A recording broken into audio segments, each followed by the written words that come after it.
Good evening. Namaste. Good evening. This is Dr. Aparna. I am your emotional healing synergist. I am an Ayurvedic psychotherapist, a passionate infopreneur, medical writer, and a budding YouTuber.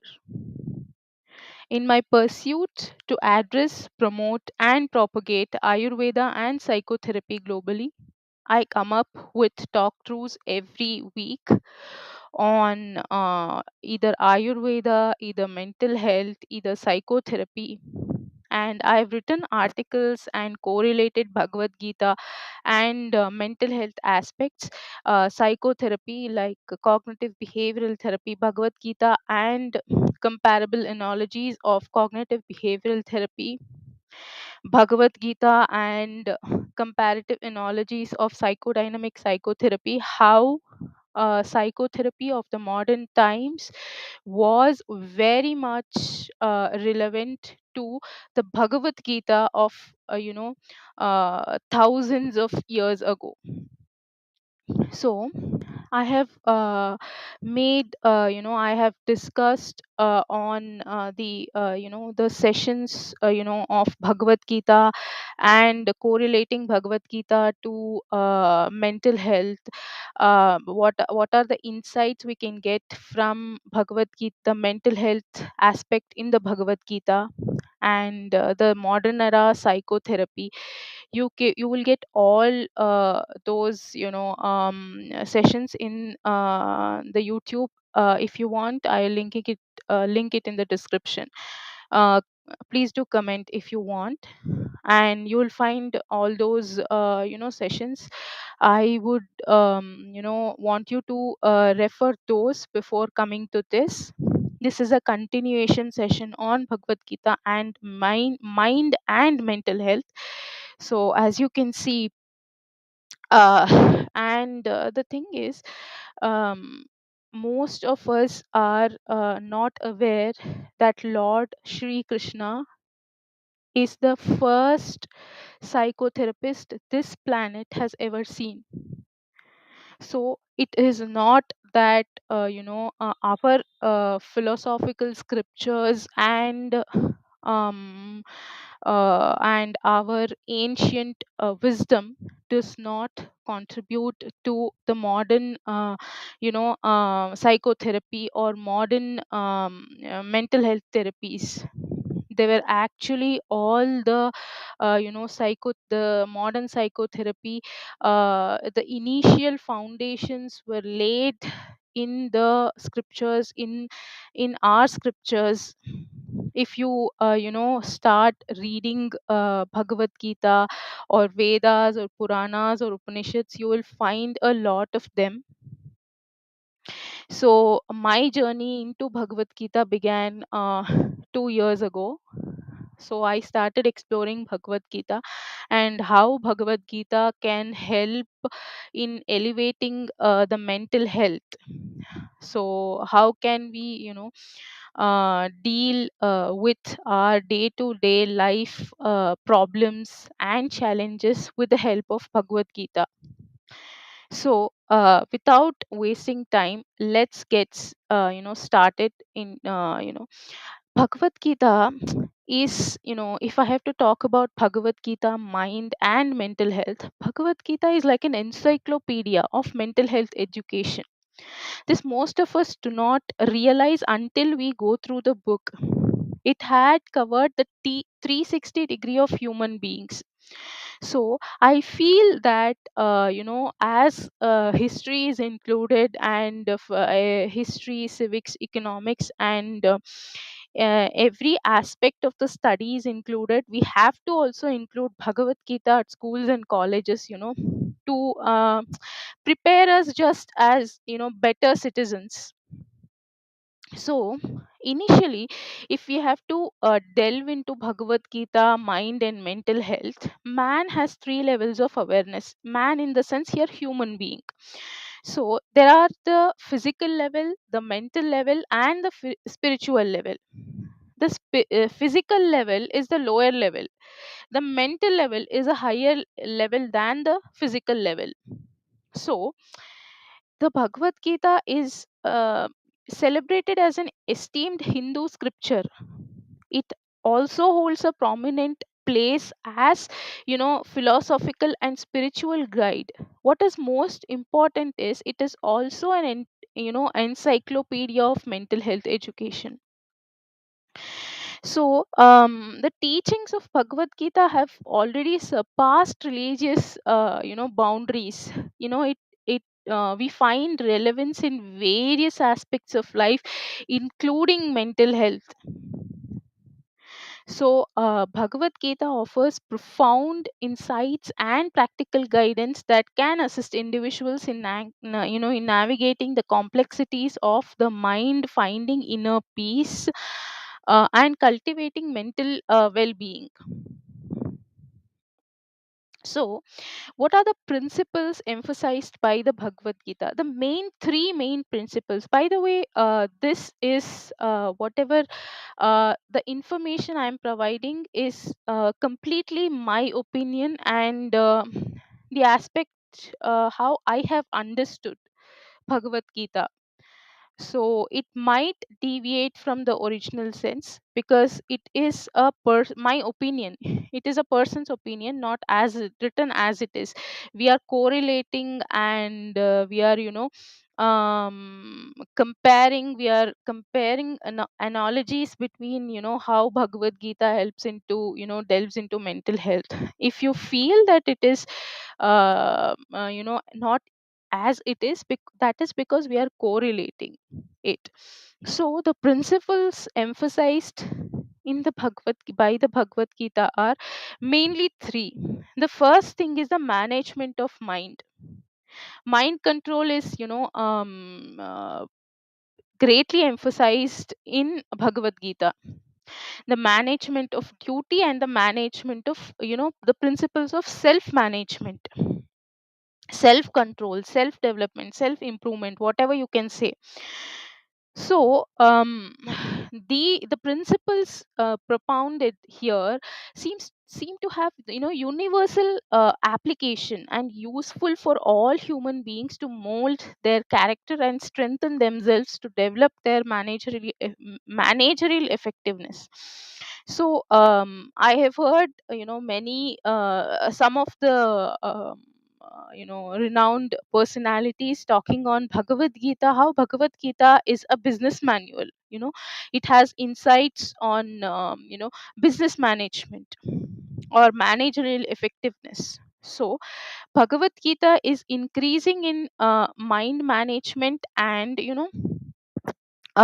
reducing mental and physical illnesses is an important stimulus of human growth and creativity, as well as an inevitable part of life. So some of my favorite shlokas, which help in the self development as well as, elevating the mental health, is one thing that we all have to know is this. I have, elaborated in one of my other sessions on Bhagavad Gita as well. See, the shloka goes like this: Uddharet atmanatmanam natmanam avasadayet. Atmaiva hi atmano bandhur, atmaiva hi ripuratmanaha. That means, Lord Krishna here explains that let a man lift himself by his own self alone. That means, only you can help yourself.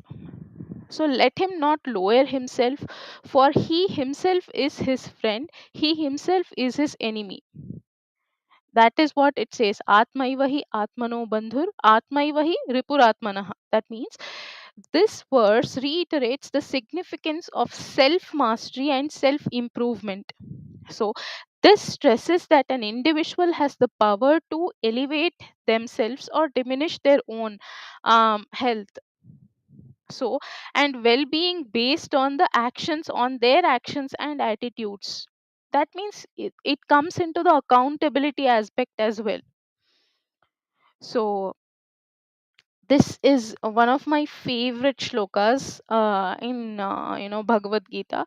And the next shloka is, by the way, this shloka is from chapter 6 and verse 5. And there is another shloka from chapter 6 and words 7, which says, jitatmanah prashantasya paramatma samahitah शीतोष्ण सुख दुःखेषु tada tatha manapa manayoho. That means the one who has conquered the mind. It talks about conquering the mind control. That means the person who has conquered the mind finds, who has conquered the mind finds the supreme self abiding in their own heart. So jitatmanah prashantasya paramatma samahitah. So they experience the ultimate peace and tranquility. So such a person remains undisturbed by the dualities of cold and heat. Shitoshna sukha dukkeshu. So that is what being told, that such person remains undisturbed by the dualities of cold and heat, pleasure and pain, and honor and dishonor. That means this shloka emphasizes that when the mind is subdued and tranquil, that means the person who has conquered his or her mind, who has mind control, who has control over his or her mind, that person, that that one attains a state of inner peace and realization of the supreme self. So such an individual remains equanimous in the face of life's dualities, whether it is pressure or pain, whether the life is going good or the life is not going good. So the person treats it as the same.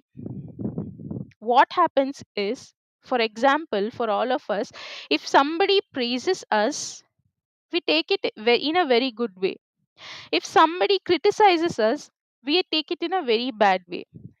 Bhagavad Gita says that they consider both in a similar way. If you have the control over your mind, then whatever the person, if either the person is praising you or the person is criticizing you, it will not matter to you. The external validation will not matter to you. What happens is this leads to a mental well being. So that is what is explained in the shloka.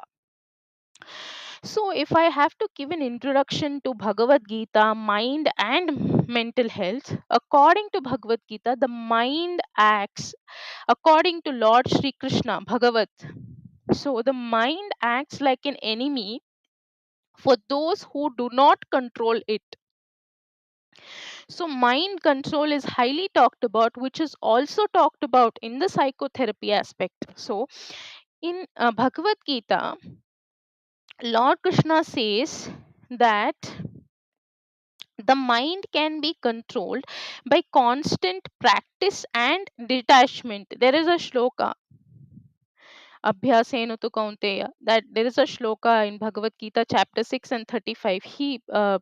Lord Krishna says we can control our mind by constant practice and detachment.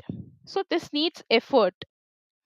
So, Lord says that wherever and whenever the mind wanders, due to its flickering and unsteady nature, we must bring it back under the control of the self. So, he says that mind is like a child. So, a child is attracted to everything. The mind can be controlled through intelligence and spiritual power. So, mental health is a state of mind. Here it is explained that mental health is a state of mind. It is possible through constant practice and detachment. You know, we have to constantly practice detachment. So there is something called detached attachment. If you want me to explain the phenomenon, let me know in the comment section. So happiness is within. It is internal. So, Lord Krishna says that the embodied soul may be restricted from sense, enjoyment through the taste for sense object remains. But seizing such engagements by experiencing a higher taste, he is fixed in consciousness. That means here Lord Krishna talks about, having a higher taste in the sense, getting out of the kama, krodha, moha, lobha, mada, matsarya, and developing a higher spiritual consciousness. The higher taste means here higher spiritual consciousness. So people are unnecessarily bothering by thinking in the wrong direction or a wrong way. So Bhagavad Gita says that there is nothing lost or wasted in this life. There is no waste in this life. So, Bhagavad Gita also talks about self awareness and mindfulness. There is a great emphasis on self awareness and mindfulness. So, self awareness is a fundamental principle of Bhagavad Gita. So, the scripture emphasizes the need to observe, and understand one's thoughts, emotions, and actions. See, self awareness and mindfulness are also talked in the modern psychotherapy aspects. So, here the emphasis, Lord Krishna says that we need to observe and understand one's thoughts, emotions, and actions. Developing self awareness allows individuals to gain a deeper understanding of their own mental states, identifying sources of stress, anxiety, and dissatisfaction. So, here self awareness is talked about. So, developing self awareness allows individuals to gain a deeper understanding of their own mental states. So, identifying sources of stress, anxiety, and dissatisfaction. What it does is this awareness forms the basis for practicing mindfulness, being fully present at the moment. Mindfulness is nothing but being fully present at the moment.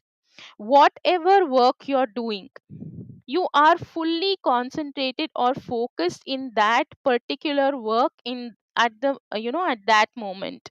So that is called being mindful. If you're savoring some food, instead of watching TV, going into social media, checking your emails or whatever, Instagram, without doing that, if you just savor, you concentrate on your food, savor the taste of the food you're eating, and you can relish the food, being present in the food, in the food, well, when you are eating, is an example of practicing mindfulness. Likewise, if you are doing pranayama yoga, you're exercising, you're concentrating on your breath, you're concentrating on the sounds, if you're listening to some mantra or something, all this is practicing mindfulness. So that is called being fully present at the moment. So, and cultivating a calm, and this helps in cultivating a calm and focused mind. So, the next principle which is talked about is detachment and non attachment. So, Bhagavad Gita teaches us the concept of detachment. So, highlighting the importance and of performing one's duties without being attached to the results. So, um, you might have heard this sloka, karmanyavadikaraste ma phaleshu kadachana. So that means it teaches the concept of detachment, highlighting the importance of performing one's duties without being attached to the results.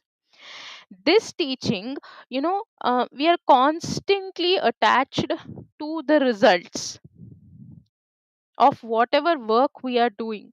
At what result will I get, what result will I get, instead of being attached to the results.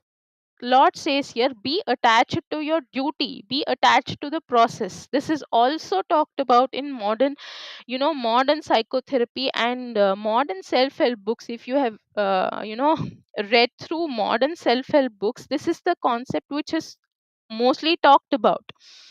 So the roots again I would like to say, were in our scriptures, our ancient scriptures. Because that is because we lock it in our, puja rooms, and we just keep it and pray the book, and we don't, happen to open the book and read. We don't know, we are not aware of many things, we are ignorant of many things. So, as I said, so the importance of performing one's duties without being attached to the results. So, this teaching holds particular relevance to mental health, as an attachment, to outcomes. Here what it is taught is, don't be attached to the outcomes. What happens is, if we are attached excessively to the outcomes, it often leads to anxiety, fear of failure, stress, and dissatisfaction.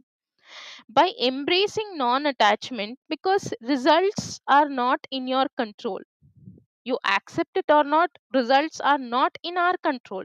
What is in our control is performing our duty, concentrating on the process, giving our best. So by embracing non attachment, individuals can elevate unnecessary stress and find contentment in the process rather than solely focusing on the outcome. So when we look at the thinking process or the mind, we see that it is an involuntary action. So thinking process, you cannot voluntarily think. Whatever we think, is involuntary.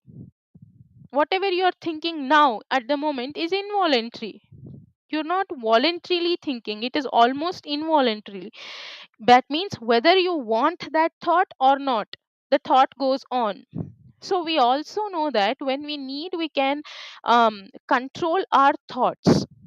So we have to learn to control our thoughts. The thoughts are, of two types. One is the intellectual thought, the second is the emotional thought. So the intellectual thinking is voluntary and the emotional thinking is involuntary. Then there are the combinations where our own um intellectual thinking reduces emotions. So the intellectual thinking, the thinking we do in the aspect of intellectuality, is always voluntary, but the emotional thinking is always involuntary. So, we can control our emotions also through intellectual thinking. If we develop the habit of voluntary thinking, that is intellectual thinking, what we can do is we can control our emotions. So what happens, by gaining control over thinking and overthinking, and finally when thought cease, we need no energy and metabolic activity ceases, and there is no, production of carbon dioxide. Here we are talking about, breathing as well. So how it, gaining control over your thinking is, um, is helpful in mindful breathing as well. So it is not easy to attain the state of, controlling our emotions through intellectual thinking. So that is why we have to read Bhagavad Gita. And Bhagavad Gita, if we start reading it, it teaches how to reach this state of mastery. So then the next aspect the Bhagavad Gita talks is the restless mind. So as I said, the problem of the human mind is made explicit in the first chapter of Bhagavad Gita. That means Arjuna asks Krishna that Chanchalam hi manaha Krishna. So Arjuna, in the center of the battlefield, does not think of the war. His mind has gone away from the battle and is thinking of everything other than the war. So even in a situation like the war, if the mind can take you from the situation, you have to, you have to face, your mind will definitely go away in a casual situation. So that was the question Arjuna was asking to Krishna. That happens to all of us. We are not in the present moment. Our, our mind will wander and keep flickering. So this challenge, the challenge we all face, is then to be focuses on the job at hand in each moment of our lives. So to tackle this problem, Arjuna, representing all of us, asks, you know as I quoted it earlier, chanchalam hi manah krishna pramati balavaddrudam tasyaham nigraham manye vayoriva sudushkaram. So Krishna says the mind is restless. He says that Arjuna says that Krishna, the mind is restless, agitated, strong, and unyielding. I think of controlling it, and it is more difficult than controlling the wind. So Arjuna says that controlling the mind is more difficult than controlling the wind. So mind here is compared to the ocean, which always is turbulent. So, but we find the nature of water that is to be very calm. So water in the tumbler is calm. Similarly, nature of the mind is to be calm. So the sea is restless because the wind blows over it. Similarly, the mind is restless because of the thoughts. So if you avoid thoughts, mind will also be calm. You know. See, then Krishna answers the question.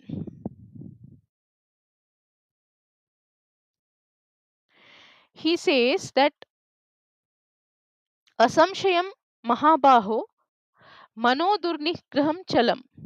That means abhyasena tu kaunteya vairagyena cha grihyate. So he says, Arjuna, yes, the mind is hard to control. It is wavering. But O Kaunteya, is he is addressing Arjuna. So by continuous practice, abhyasena to Kaunteya, so continuous practice and with detachment, it is possible. See, in a book like the Bhagavad Gita, every word has a special significance. When Krishna says it is difficult to control the mind, he addresses Arjuna as the mighty armed. This indicates that one who has his consciousness centered in the body will find it difficult. But when he says by continuous practice and detachment, it is possible, he addresses Arjuna as Kaunteya, which means son of Kunti. It implies that you should have the attitude of loving surrender to as towards a mother, and you will be able to gain control over your mind. So here, it talks about the having surrender, being surrendered to the Lord and to your mother. Here he is addressing his mother. So the next aspect is how the steady mind, how should we keep our mind steady. So stita pragnasya, Arjuna asks Krishna again here, stita pragnasya ka bhasha samadhishtasya keshava stitadi kim prabhasteta kim asita vrajeta kim. So he says that what are the signs of a man whose mind is steady and is absorbed in the self. O Keshava, how does he speak? He's asking about what are the signs of a mind of a man whose mind is steady and is absorbed in the self. O Keshava here is O Krishna. So, how does he speak? How does he sit? How does he walk? The question points to the fact that the man of calm mind will do even the trivial action with a difference. So, a man means here human being, man or a woman. So, a human being who has a calm mind will do even a small action, as he is asking, he's speaking, it may be speaking, it may be sitting, it may be walking, it may be walking, with a difference. So here the Krishna answers the question. So he says, prajahati yada kaman sarvan partha manogatan atmanyeva Atmana tushta stita prajna stadochyate. So, when a man completely gives up all his desires from the mind and is satisfied in the self alone, by the self, then he is of steady mind. So here Krishna answers that when a man gives up all his desires is practicing a kind of detachment from the world, from the external world, from the mind, and is satisfied in the self alone, by the self. So then he is of steady mind. So this is not a common state of mind and is difficult to conceive. So this mind, difficult to get the mind which is steady and completely stable and calm. So this means the mind has reached the state of perfect stillness. So this state is attained only when one loses all desires by developing detachment. Detachment is means here 100% attachment to the moment you live. The moment you live is the present or now. It mainly means that the emotional aspects of the past are not going to affect you anymore, but you still have access to the wisdom you have acquired in the past. So how beautifully this has been explained. See here, detachment means 100% attachment to the moment you live. The moment you live is the present or now. It mainly means that emotional aspects of the past is not going to affect you anymore, but you still have the access of the wisdom, the learnings you have acquired in the past, and also to the intuitive thoughts which are available when the mind becomes calm. To be able to be in the present, totally oblivious of the past and the future, that means you are detached to the past, you are detached to the future. When you have no desires or special liking, the mind has no reason to go away from the present. So then you will be 100% attached to the moment you live. That means live in the present, live in the moment is what is being explained. Hence it becomes a very dynamic mind with total freedom to concentrate on the job at hand. And you will have and they will have the clarity required for responding to the situation you are in. If you are detached from the past and if you are not attached to the future, what will happen is you will have the clarity required to respond to the situation you are in at the moment. And it becomes a very dynamic mind with total freedom to concentrate on the job at hand. So here, how does Bhagavad Gita redefine the mental health? So, with the understanding we have gained from the Bhagavad Gita, we can redefine mental health. How? A healthy mind is one which is capable of responding to each moment of life confidently. Those who have followed what we have been discussing would have understood that we actually live only this moment or now. So it is totally transitory and we have to respond here and now itself. You cannot postpone, because the now not go you know the present is not going to wait for you. The future can wait, the past can wait, but the present is not going to wait. So the past is anyways, you can't change the past, and you can wait to think about it. And the future, you have no control over future. So the only thing we can learn here is live in the moment.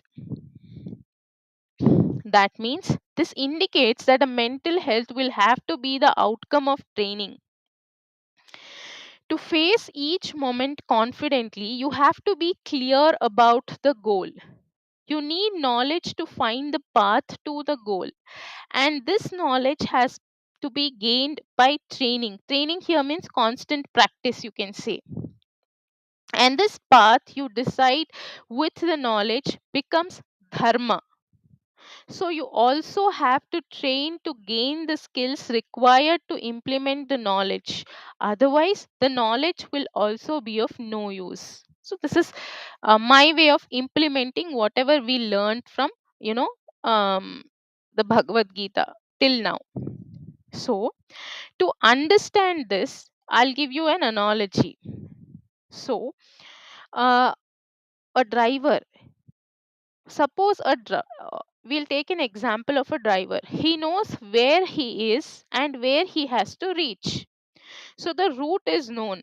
He has the skill as a driver. Now, when he drives the car, he does not think of the destination. He is fully concentrated on the road in front of him. He does not keep wondering when the next turning is. He turns only when he reaches the turning. So that will finally take him to the destination. So that the driver is, a person. When he has a passenger, he knows which area he is, where he has to reach.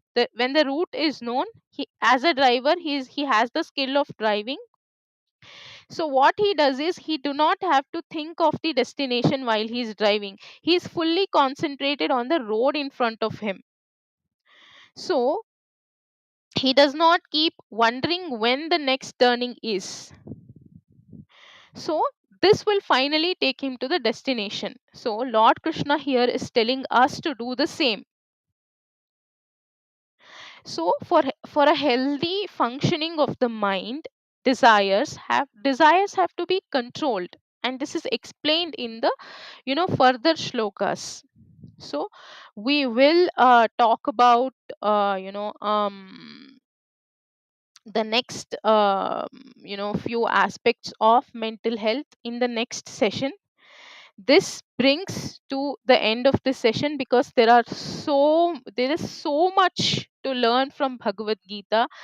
There is so much emphasis on the mental health that now we will do it in the next session. In the coming session, maybe I'll talk through Bhagavad Gita and the mind and the mental health in the next session as well. So thank you for staying tuned. And if you have any particular learning you have to share, you can share it in the comment section. You have learned from Bhagavad Gita, you can share it in the comment section. If you have any suggestions for me, any inputs for me, you can also share that. And if you you want me to discuss on some any of the topic there of mental health, or Ayurveda or psychotherapy, you can let me know in the comment section. And if you have stayed till now, thank you and namaste. I'll be back in the next session.